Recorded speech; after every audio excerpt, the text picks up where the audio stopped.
Finally मित्रांनो, आपण नागपूरवरनं संभाजीनगरला जाणार आहे. तर मित्रांनो, कालच्या ब्लॉगमध्ये बघितलं तर आपल्या या मित्रांनी मला नाश्ता चहा पाणी वगैरे करायला नेलं होतं. तर परत आणून एकदा इथं सोडलं, तर बघतोय तर काय गाडी पूर्ण लोड करून झालेली होती. यामध्ये खूप जड पाईप पण होते टाकलेले त्यांनी.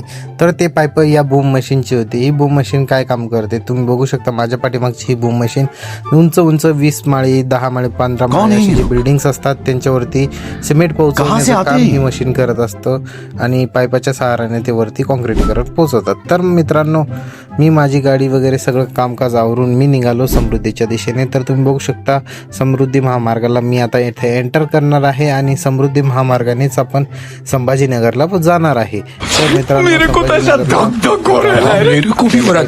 स्कॅन केलं आणि आपण निघालो पुढे. तर पुढे जाता जाता मला इथे खूपच छान असं हॉटेल दिसलं, ते की महाचाय म्हणून होतं. आणि समृद्धी महामार्गावर खूपच असे चांगले चांगले नजारे तर आहेतच, पण मित्रांनो सगळे सारखेच आहेत. गाडी किती स्पीडनं चालवा तुम्हाला कळूनच येणार नाही की गाडी पळते का नाही पळत. तर तुम्ही बघू शकता पुढं आलो, पाऊस लागला, हरणं दिसले.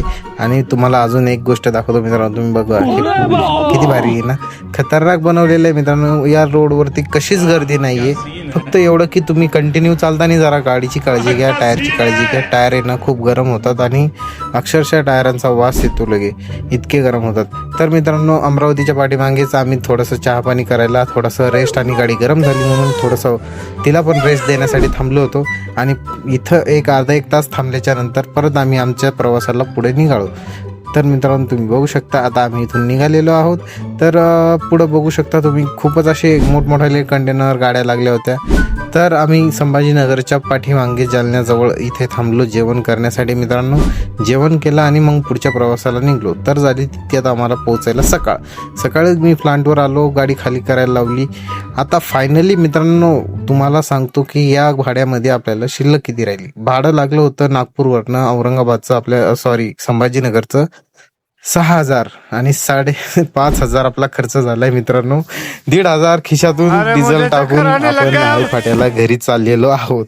तर मित्रांनो, तुम्ही बघू शकता कशी आहे ड्रायव्हर लाईफ, कमेंट मध्ये नक्की सांगा आणि आपल्या चॅनलला फॉलो करा. मारो मुझे नहीं, ये मजाक हो रहा है. एक सेकंड यार, मजाक हो रहा है.